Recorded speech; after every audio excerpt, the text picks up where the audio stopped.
In the storied history of NBA underdogs, few tales resonate quite like the 2011 Dallas Mavericks. This wasn't just a championship run. It was a redemption story, a journey of perseverance against seemingly insurmountable odds. For Dirk Nowitzki, it was personal. 5 years earlier, the Mavericks had collapsed in the 2006 finals against these same Miami Heat. Now, are you going to foul? Terry puts it up, won't go, rebound Wade. The Miami Heat, they've done it.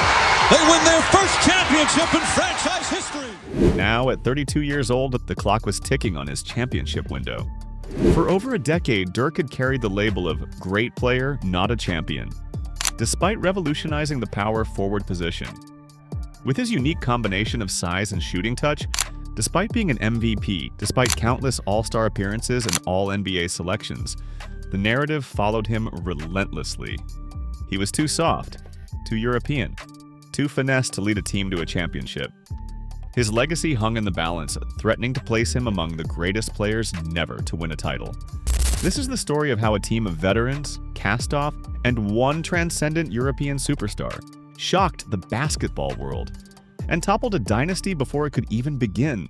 The 2010 to 2011 NBA season was supposed to be about one team, and one team only. The newly formed juggernaut in Miami. But quietly in Dallas, something special was brewing. The Mavericks entered the season with modest expectations.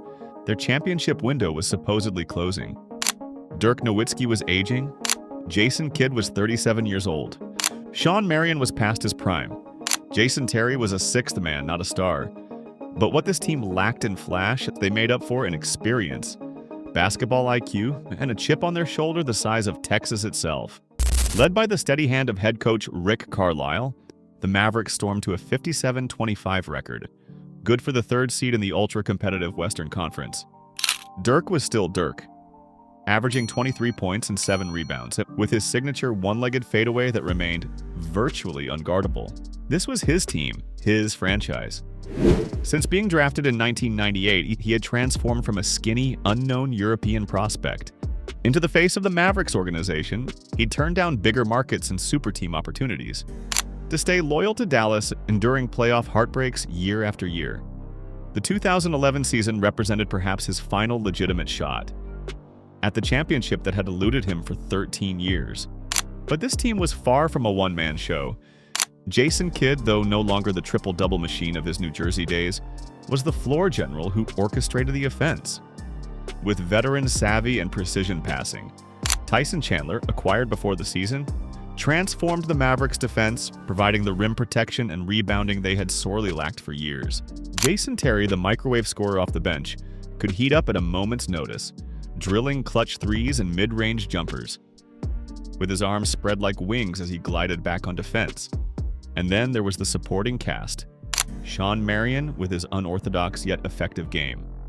J.J. Barea, the 5'10 spark plug who could dart through defenses like a pinball. Deshaun Stevenson bringing toughness on the wing. And mid-season acquisition Peja Stojakovic adding another deadly shooter to the arsenal. As good as they were in the regular season, though, few gave them a real chance at a title. Not in a Western Conference featuring the two-time defending champion Lakers, the up-and-coming Thunder with young stars Kevin Durant and Russell Westbrook, and the ever-dangerous Spurs led by Tim Duncan.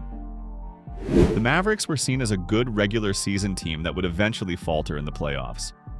A team that couldn't get over the hump, a team with a superstar who was too soft to lead them to a championship. Little did the basketball world know what was about to unfold. The Mavericks' playoff journey began against the Portland Trail Blazers, a scrappy, defensive-minded team led by LaMarcus Aldridge and the always dangerous Brandon Roy. On paper, this was a favorable matchup for Dallas, but the ghosts of playoffs past loomed large. Just 4 years earlier, the Mavericks had been bounced in the first round as a number 1 seed against the 8th-seeded Golden State Warriors. Stolen by Patriots! The Warriors will win it! 0.2 of a second on the... What a playoff. The Heat, the defending champs, go out in 4 straight. The Western Conference champions, down 3-1. The soft label still haunted them. The series started according to script, with Dallas taking the first 2 games at home. Dirk was magnificent, showing his full offensive arsenal against whatever defender Portland threw at him. But then came Game 4, and with it, a performance that threatened to derail Dallas's championship hopes. Before they could even take flight, Brandon Roy, battling through knee injuries that would soon end his career, turned back the clock with a fourth-quarter explosion.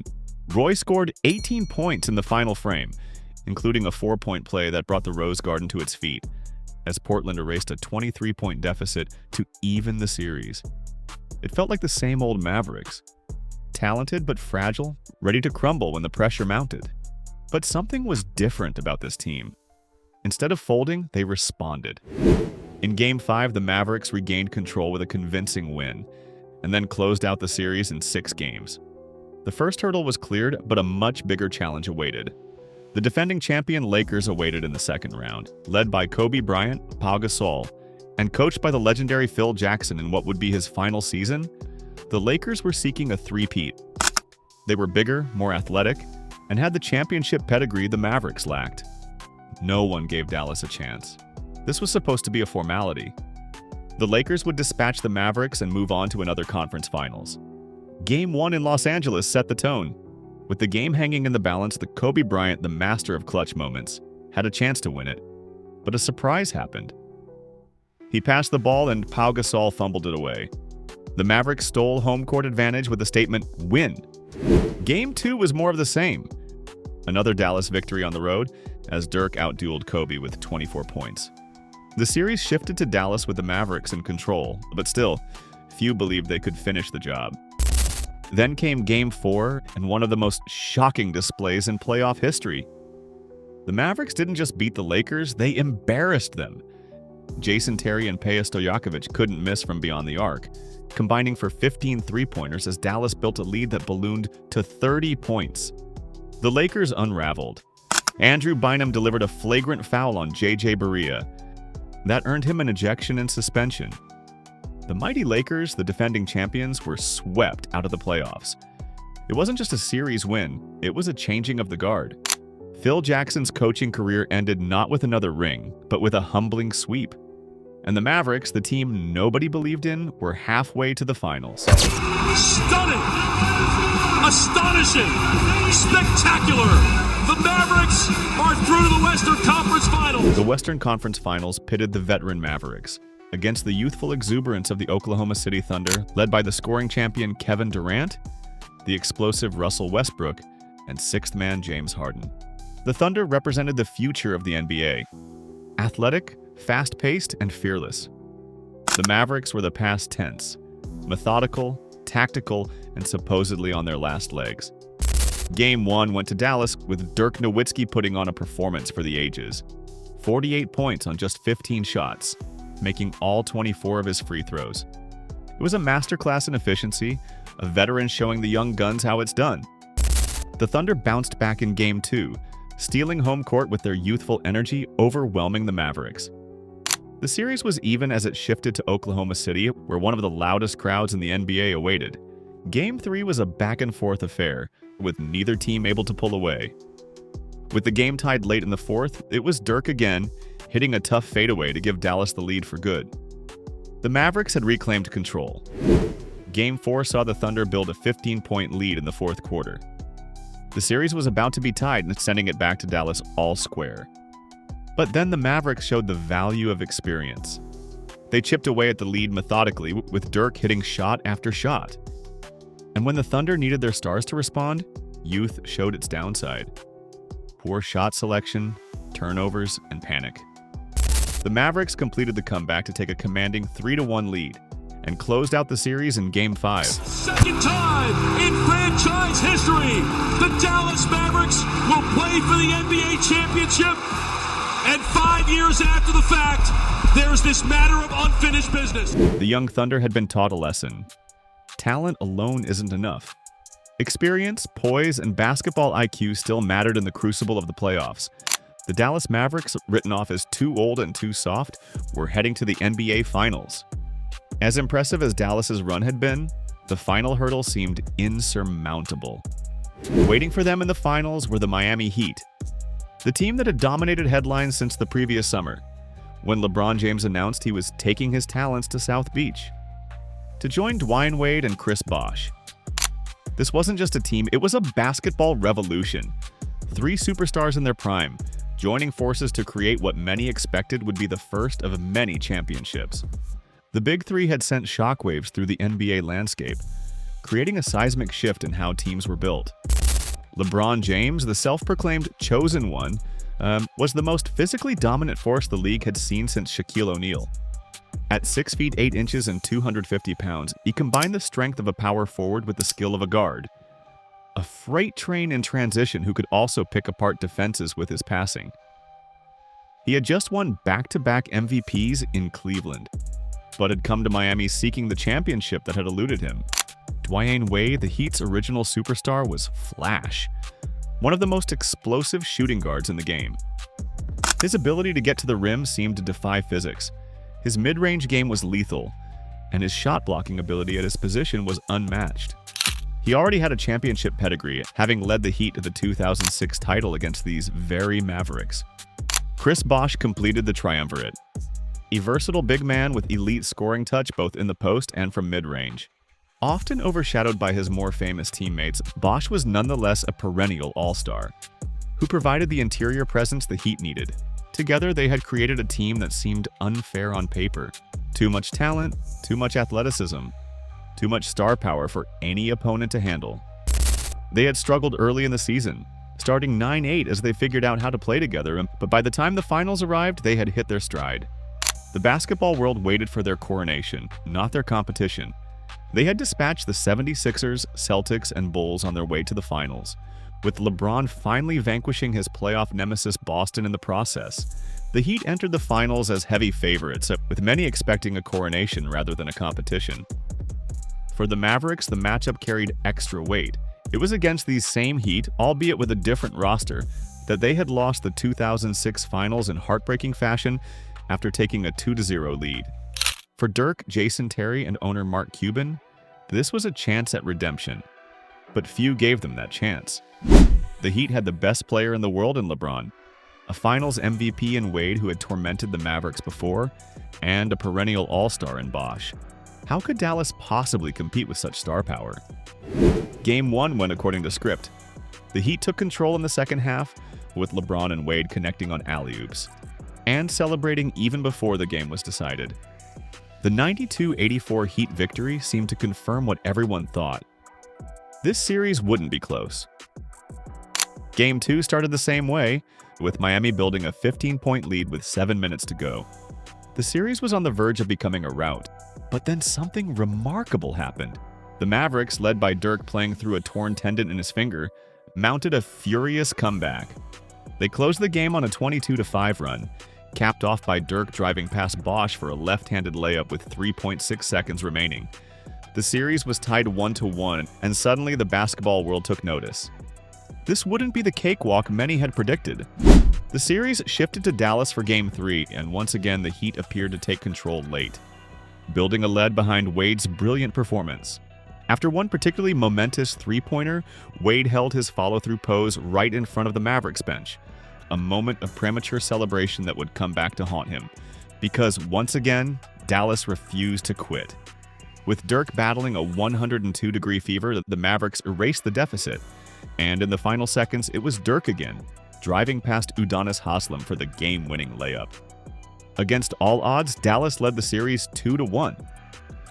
Game 4 was LeBron's chance to respond, to silence the growing criticism about his passive play. Instead, he scored just 8 points, the lowest of his playoff career, as the Mavericks evened the series with an 86-83 victory. The Heat bounced back in Game 5, with Wade and Bosh carrying the load in a 112-103 win. That put them one victory away from the championship. As the series returned to Miami, the Heat needed just one win on their home floor to fulfill the promise of the previous summer. But Game 6 would prove to be the defining moment of both franchises for years to come. The Mavericks, facing elimination on the road, played their most complete game of the series.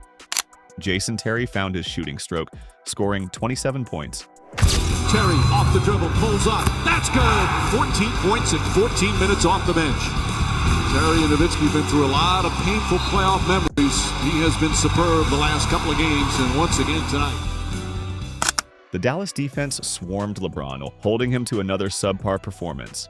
And Dirk, despite starting 1 for 12 from the field, came alive in the fourth quarter to seal the 105-95 victory. The Dallas Mavericks, against every prediction and probability, were NBA champions. Have scaled the NBA playoff mountain and have planted their flag. They are the NBA champions for 2010-2011. As the final buzzer sounded in Miami, the contrast couldn't have been starker. Dirk Nowitzki, overcome with emotion, rushed off the court to compose himself in the locker room. The weight of 13 years of criticism finally lifted from his shoulders. The Heat players stood stunned. The dynasty that seemed inevitable now in serious question. For Dirk, it was vindication. The label that had haunted him for 13 years was gone forever. No longer could critics say he was too soft, that his game wasn't suited for championship basketball, that a European jump shooter couldn't lead a team to a title.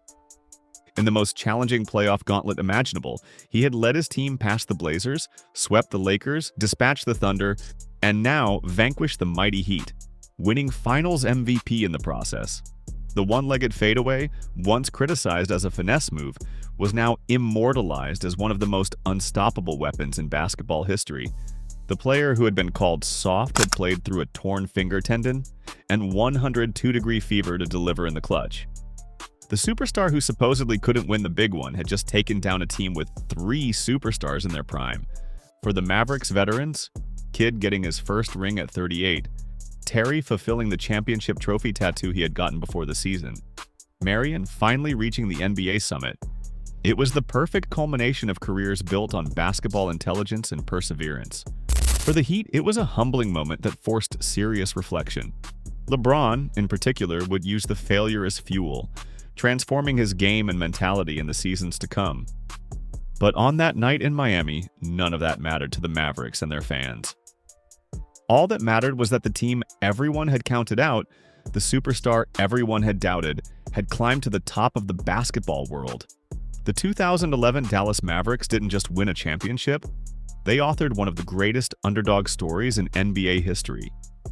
A testament to the idea that sometimes, just sometimes, the good guys do win. The image of Dirk Nowitzki slipping away from the celebration to find a quiet moment in the locker room tells the whole story. 13 years with one franchise, countless playoff disappointments, a finals collapse in 2006 that had haunted him for 5 years. The criticism, the doubts, the questions about his toughness and his legacy, all of it washed away in a flood of emotion and vindication. In a league increasingly dominated by super teams and player movement, Dirk and the Mavericks showed that loyalty, chemistry, and resilience could still triumph over assembled star power. They showed that basketball remained, at its core, a team game. And they gave hope to underdogs everywhere that with enough heart, enough belief, and a 7-foot German with an unstoppable fadeaway, anything is possible. For Dirk Nowitzki, the greatest Maverick of all time, the journey was complete.